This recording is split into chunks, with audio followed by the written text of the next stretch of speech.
The unsinkable Titanic. টাইটানিকের কথা শুনলে আমাদের কেমন একটা আতঙ্কের সৃষ্টি। পৃথিবীর সব থেকে লাক্সারি এবং বৃহত্তম জাহাজ ছিল টাইটানিক, কিন্তু এই টাইটানিকের সঙ্গে এমন কি হলো যার কারণে প্রথম সফরে টাইটানিককে ডুবে যেতে হলো আটলান্টিক মহাসাগরে। আজকে আমরা এই ভিডিওর মাধ্যমে জানবো টাইটানিকে সেদিন কি কি হয়েছিল। তো পুরো ভিডিওটা সঙ্গে থেকো, আর ভিডিওটা ভালো লাগলে চ্যানেলটিকে সাবস্ক্রাইব করে একটা লাইক দিয়ে দিও।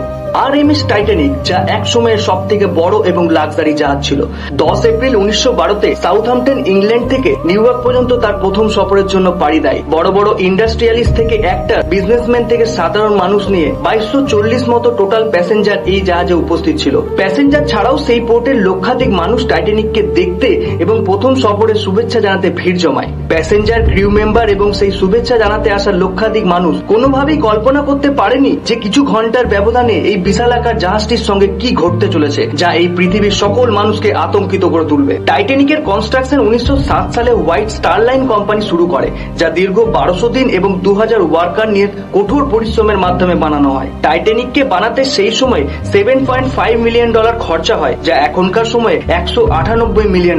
টাইটানিক লম্বায় 269 মিটার, চওড়ায় 28 মিটার এবং 53 মিটার উঁচু ছিল।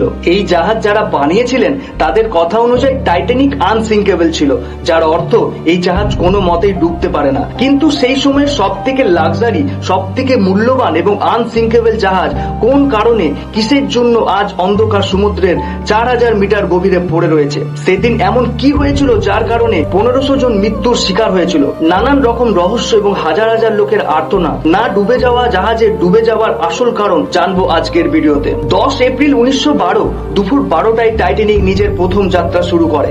ওই দিন আটলান্টিক সমুদ্র একদম শান্ত এবং নীরব ছিল। কোন রকম সামুদ্রিক তুফানের সম্ভাবনা ছিল না। নিজের যাত্রা শুরু করার দুদিন পরে টাইটানিক প্রথম আইস ওয়ার্নিং পেতে থাকে। মানে যেই আটলান্টিক মহাসাগর পার করে টাইটানিক নিউ ইয়র্কের দিকে এগিয়ে যাচ্ছিল, সেখানে আইসবার্গ ছিল, মানে বরফের বড় বড় পাহাড়। এই ওয়ার্নিং পাওয়া সত্ত্বেও টাইটানিক নিজের স্পিড না কমিয়ে দুবার নিজের রাস্তাকে বদলে ফেলে।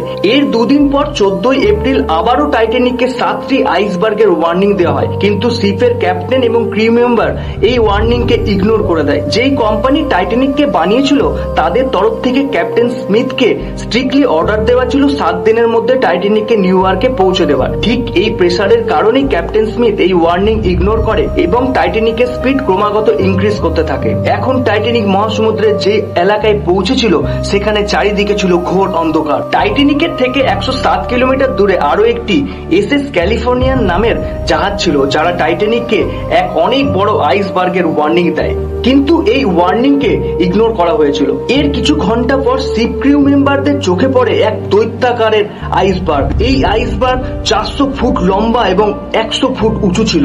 এই আইসবার্গের খবর যতক্ষণে ক্যাপ্টেনের কাছে যায় ততক্ষণে অনেক দেরি হয়ে গেছিল। টাইটানিকের সব ইঞ্জিন বন্ধ করে দেওয়ার অর্ডার দেওয়া হয়, সঙ্গে টাইটানিকের পথ পরিবর্তন করতে বলা হয়। সমস্ত ক্রিউ মেম্বার এবং ক্যাপ্টেন স্মিথ টাইটানিককে বাঁচানোর চেষ্টা করে, কিন্তু ততক্ষণে অনেক দেরি হয়ে গেছিল। ঠিক রাত 11:40 আইসবার্গ টাইটানিকের সঙ্গে ধাক্কা খায়, যার কারণে জাহাজের গায়ে 13 ফুটের ক্র্যাকের সৃষ্টি হয়। ক্র্যাকের কারণে টাইটানিকের নিচের অংশে জল ঢুকতে শুরু করে। টাইটানিক আস্তে আস্তে সমুদ্রে ডুবতে শুরু করে। জাহাজের ভেতরে সবাই চিৎকার আর দৌড়াদৌড়ি করতে থাকে। সবাই নিজেদের প্রাণ কিভাবে এই মহাসমুদ্রে বাঁচাবে সেটা ভেবেই কাঁদতে থাকে। কিছু মানুষ সমুদ্রে ঝাঁপ দেয় আর কিছু মানুষ লাইফ বোর্ডে চেপে যায়। কিছু ঘন্টা পর টাইটানিকের শর্ট সার্কিট হয়, যার ফলে টাইটানিকের সমস্ত লাইট অফ হয়ে যায়। কিছুক্ষণের মধ্যে টাইটানিক 2 ভাগে ভাগ হতে শুরু করে আর দেখতে দেখতে বিশাল টাইটানিক সমুদ্রে ডুবে যায়। এই ঘটনায় 1500 জনের মৃত্যু ঘটে আর 700 জন আহত হয়। টাইটানিকের ক্যাপ্টেন স্মিথ মৃত্যুর আগে অব্দি সবাইকে বাঁচানোর চেষ্টা করছিল। ওয়ার্নিং পাওয়ার সঙ্গে সঙ্গে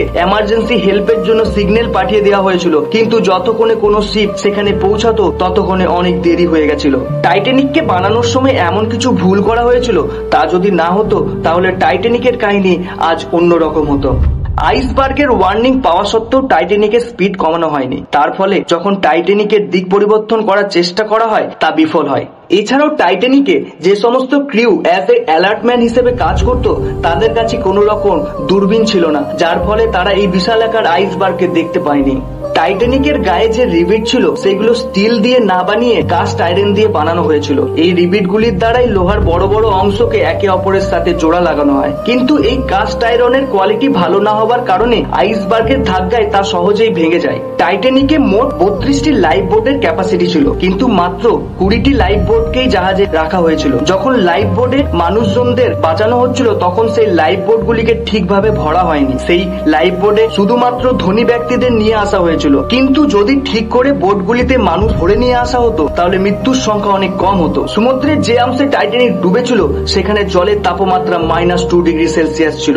যারা প্রাণ বাঁচাতে জলে ঝাঁপ দিয়েছিল তারা কয়েক সেকেন্ডের মধ্যে বরফ হয়ে গেছিল। টাইটানিকের এই মর্মান্তিক ঘটনা কিছুক্ষণের মধ্যে সারা বিশ্বকে থমকে দিয়েছিল। টাইটানিক নিজের সঙ্গে কত মিস্ট্রি, কত প্রশ্ন, কত না জানা গল্পকে সঙ্গে নিয়ে অতল সমুদ্রে তলিয়ে গেছিল। সেই সমস্ত প্রশ্নকে জানার জন্য দুনিয়ার সব থেকে বড় বড় সায়েন্টিস্টরা দিন রাত রিসার্চ করতে থাকে। 73 বছর পর টাইটানিকের সমুদ্রের 4000 মিটার গভীরে খুঁজে পাওয়া যায়।